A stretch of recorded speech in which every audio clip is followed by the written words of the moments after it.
Hey guys, welcome back to the channel. We are out today doing a little riding, and I wanted to talk about this subject.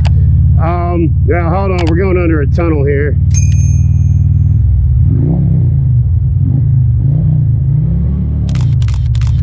Sorry, the full Chromeworks system just begs to play the music of my people when I go into bridges. So I've been getting a lot of questions asking me the difference between the Road Glide and the Ultra Limited. So if you're new here, I had a 2014 Ultra Limited. I had that Ultra Limited for about 3 years, and then I switched. Oh man, I gotta take my visor off. Woo! Fogging up. So I had a 2014 Ultra Limited for 3 years. We did a lot of touring on it. Absolutely loved the bike. To put it in perspective, it was a 2014 Ultra Limited with stage 1 with an FP3, and I had Legends both rear and in the back. On this model, I only have Legends in the back. Now, this is also a stage 2 motorcycle, so I don't really want to talk about motor and performance because I think that that's a moot point. That's a completely different video. But what I wanted to talk about is the difference between owning a Road Glide and owning the Ultra Limited and my thoughts on it. Now, a lot of people will tell you that the Ultra Limited is by far Harley's best bike. And then you talk to people that tell you that the Road Glide by far is the best Harley. And it's very clear to me that Harley Davidson is really putting a lot of money and effort into marketing the Road Glide and pushing the Road Glide to replace the Ultra Limited as its flagship bike. And I think a lot of that is a change in riders, a change in preference, and quite frankly, sometimes everybody just wants the new hot thing. I first test rode a Road Glide in 2018 before I bought my Ultra Limited, and I was very torn. I was very torn between the Ultra Limited and the Road Glide. I took the Road Glide out. It was my first Harley, and it was my first full touring bike. I was very impressed with the bike. The bike had plenty of power, had plenty of comfort. But if you know, when you're watching this video, you know at the end of the day, the only difference between this bike is from the gas tank forward. So let's talk about the pros and the cons. There are some major pros and cons to both motorcycles. I don't want you guys to think just because I'm on this bike that I'm going to be like, well, this is the greatest bike in the world, so you should buy. I don't think that that's a valid argument, and we'll get into why. I also wanted to announce, and it's been a while since I've done a video, and I apologize. I've been dealing with a lot of health issues, and unfortunately we got that bug that we will not speak its name. Went through my house pretty hard. So I wanted to mention that if you're looking for Indy Ridge gear, I am wearing my Indy Ridge Gauntlet gloves today. If you use the code BRYTHEBIKER, all one word, you get 10% off your order. So a big thanks to Indy Ridge for setting that up, and I thought it was great because a lot of you guys that follow me have asked, do I have a discount code? And I never did. So now I do. Now you know. Go shop accordingly. So the key difference, like I said, is really going to be from the gas tank forward. Now, I will say the differences in the Ultra and the Road Glide are, in my opinion, minute, but very different. And those little differences, I think, add up to really defining which is the better bike. And I will tell you at the end of this video what my honest opinion is for me. And I do want to reiterate, everything that I talk about in these videos is based on me. So again, those of you that don't follow me, I'm 6'2". I'm running about 270, 280. I'm a big dude. And so I want that to put it in perspective. The Ultra Limited is a much closer cockpit. So when you have that cockpit closer, I did feel a lot less air and I felt a little bit more protected from the elements than I feel with the Road Glide. Now, a lot of people will argue that. Some will argue that the Road Glide provides better all-weather riding, and some people, professional monkey, will tell you it's all in your head, and they're really the same bike, and both of them are fantastic bikes. And I would agree with that statement. Now, while it provided better protection from the wind and the air, I'm sorry, the wind and the air, they're the same thing, Bri. From the wind and rain, because you were closer, the problem that I had at my height was I never felt really comfortable on that bike. I could ride it all day long. It wasn't a matter of comfort of my body, but I always felt that I was very cramped in that motorcycle. So you're getting the protection of the elements, but if you're a taller guy, you're kind of squished in there, and it felt a little claustrophobic at times. Now, for riding a motorcycle that is exactly the same as the bike I came from, again, from the tank back, this has a completely different feel. The one thing I've noticed, and you can see, and there's a review coming up on this, that's a clear view windshield with a vent. Absolutely love this windshield. This is an extra large windshield. It's set up properly for me. So my argument and my points are going to be the same setup. I had the exact same size touring windscreen, same company, same setup with the vent on my Ultra Limited.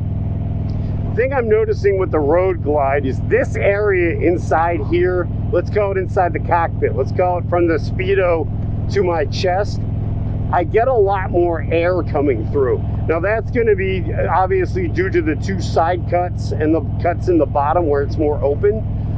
So you do get a lot more airflow. It may be weird, it may be psychological, but there's a part of me that thinks that helps contribute to making the bike feel bigger because it's more winded and you're not opening up the vent. You almost had to use the vent like air conditioning in the Ultra Limited. Now, as far as slow speed handling, I didn't have a problem with the Ultra at slow speed handling, but I will say the Road Glide seems to be incredibly more nimble at low speeds and twisty roads when you really want to get into it. Now, I will say this, it's a 900-pound bike. I'm not the most aggressive rider in the world, but these are things that I've noticed. Now, the other thing that I've noticed too that really makes the bike completely different is if you're above a certain height. And I honestly don't know what that height is, but I'm assuming it's probably once you hit like the high 5s, low 6s, you're not going to be able to see the GPS when you ride. So the nav system is completely, well, I wouldn't say it's unusable, but it's difficult to use. And if you've ever used the Harley navigation, especially the old one doesn't give you a lot of information. It doesn't tell you,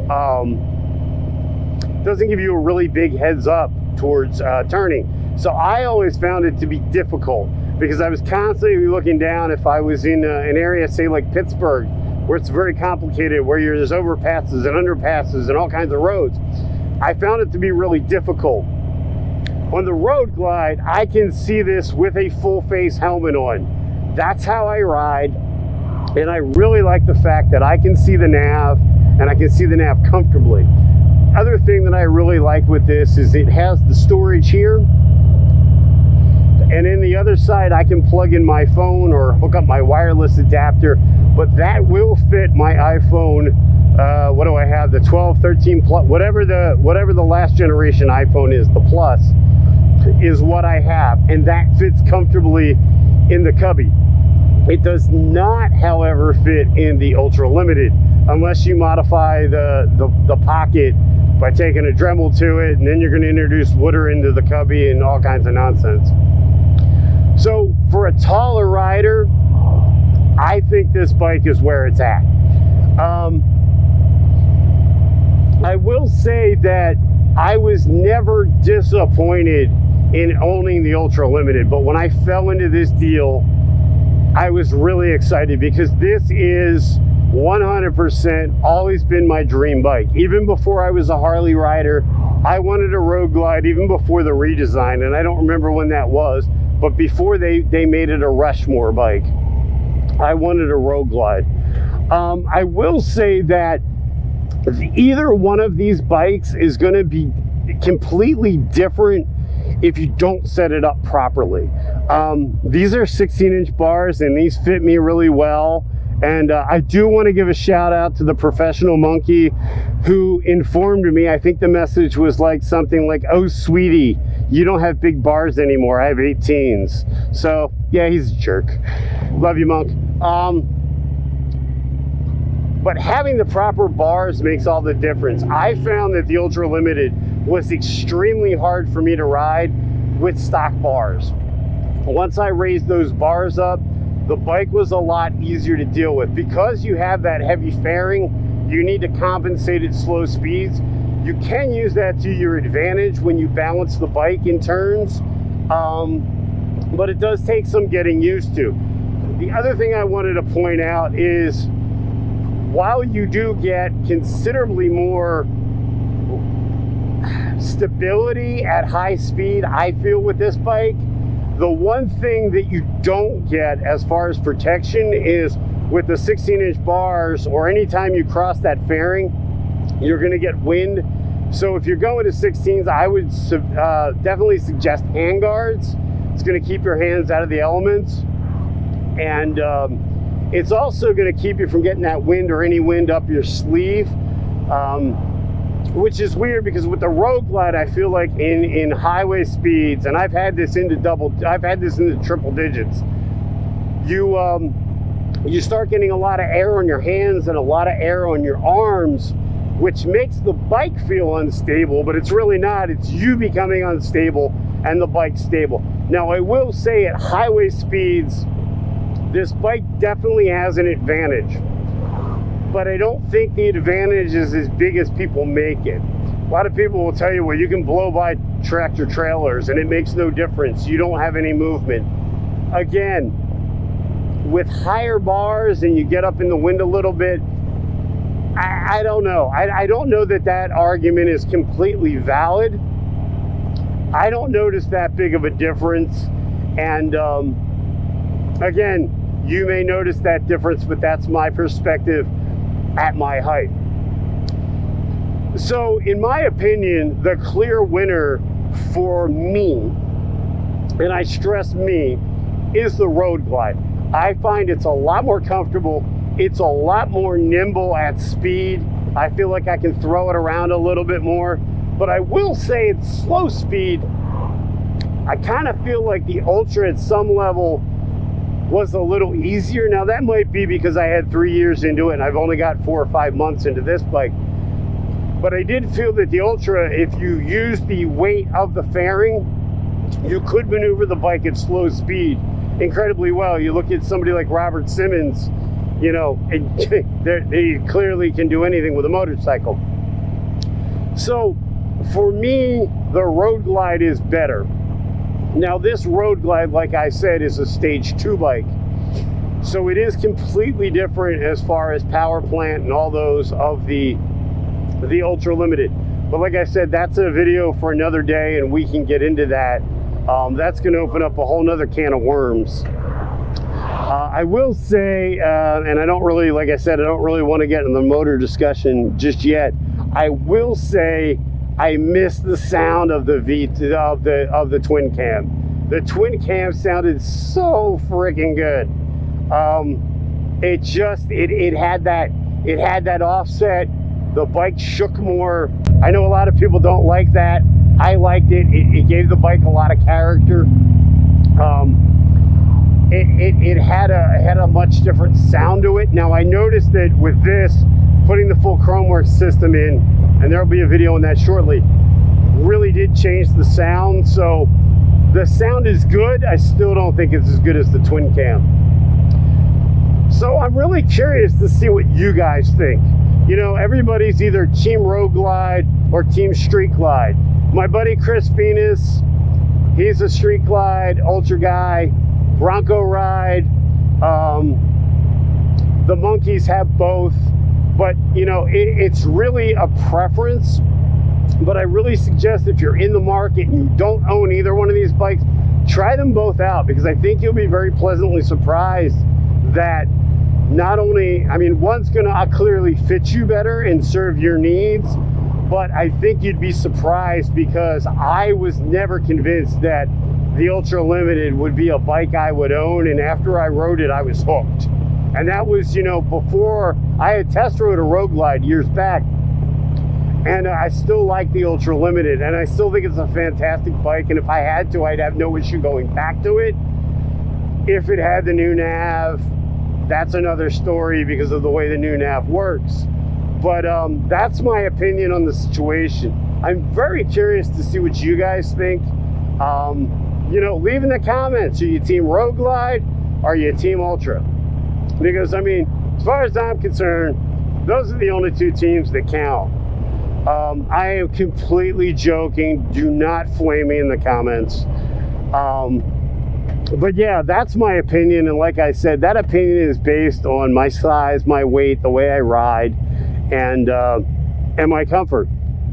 So I'm really looking forward to what you're going to have to say about this. So like I said, if you're team, if you're a limited street glide guy, I'd love to hear your opinion in the comments. And if you're a Road Glide guy, I'd love to hear your comments in the opinion. And you know, if you could say that my 16-inch bars are adequate, you know, I'd feel a little bit better about myself. So that's all I had for today, guys. I hope you've enjoyed this video, and hope you're getting out and riding. My content's been a little scarce. Like I said, I've been dealing with a lot of medical issues, and I'm very grateful to have the first time in a while that I can get out and ride. But videos and lives are still coming. Got some really big stuff coming soon. So I appreciate it if you